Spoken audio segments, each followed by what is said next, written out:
Hi, folks. Welcome to Bible Words. I'm Pastor Dave, and again, I am just so happy that you've chosen to join us this week as we look into God's Bible words for His wisdom on how to live well. And living well means living wisely.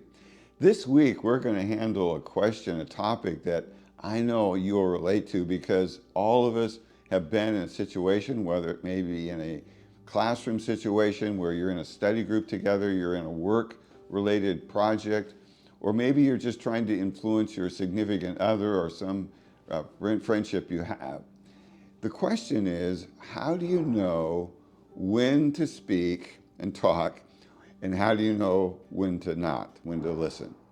You know, this is a question we can all relate to because all of us have, in hindsight, looked and had some experience where we were trying to talk into a certain circumstance. We had a group of people or we had a significant person in our life we were trying to talk to.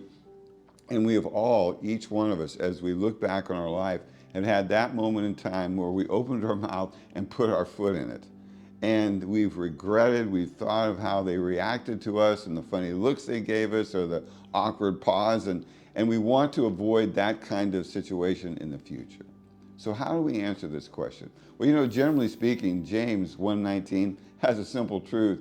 It says that we should be very slow to speak and quick to listen.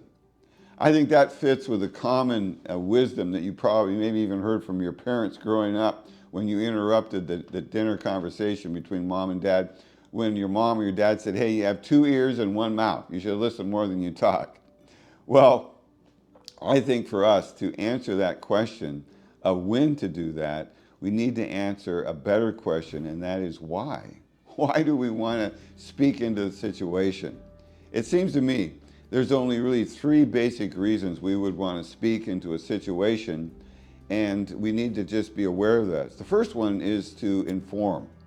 For instance, you and your friends are talking about a weekend trip, and one of your friends says, hey, what's the weather going to be like? Well, that's just informing. You're sharing some facts. Oh, I listened to the weatherman, and he said it's going to be stormy this week. Oh, so we need to be careful about driving in the snow. I mean, that's kind of the situations where it's simple. You're not worried. You don't ask this question. You just share the facts.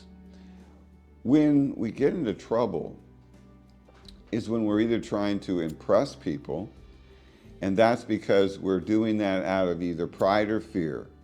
We're either out of pride, we are wanting to show off what we've known in a situation, or out of fear, we feel insecure that we are a person of value or a person of significance. And in both of those cases, when we're trying to impress people, what are we worried about? We're worried about our reputation. Let me tell you, verbally either promoting or protecting your reputation by jumping into conversations usually does not end well. Why? Because reputation needs to be based on character, not it needs to be based on who you are, not what you say. So impressing people is probably you need to just listen. Don't try to impress people. The other reason why people would want to jump into a conversation with someone, not just to inform or to impress, but to influence. And if you want to influence a person with what you're saying, understand that influence is based on intimacy. That the greater the relational intimacy you have with that person, be it someone at work, someone at school, family member, or a group of people, the greater the influence you'll have with that person.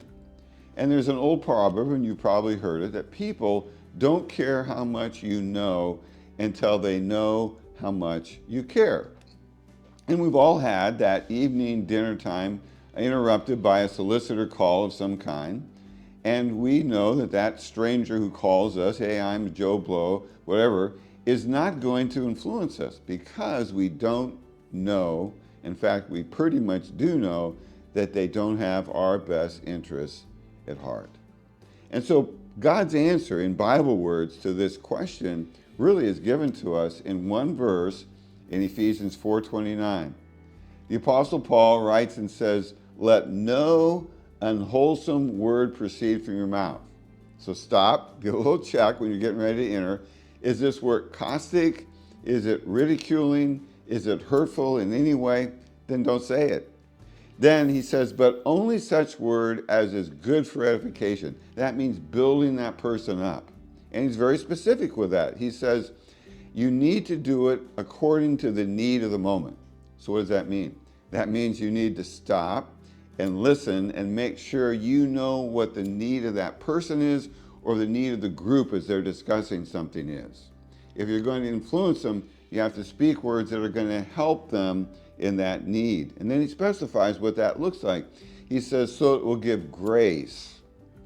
It will reflect God's love as well as his wisdom to those who hear it. So what kind of a word then influences people, encourages them? Well, they're wholesome words. Words that come out of a heart of love, out of a heart of wisdom, that want to not just inform, not just try to impress, but really influence and encourage people so that when you're done speaking, they are better for it. They are better people because of the wisdom that you brought to bear, motivated by your love. Hey folks, thanks again for being with us this week. Don't forget to subscribe if you haven't, and don't forget to send us your questions. Love to hear from you. Thanks again. Have a great week.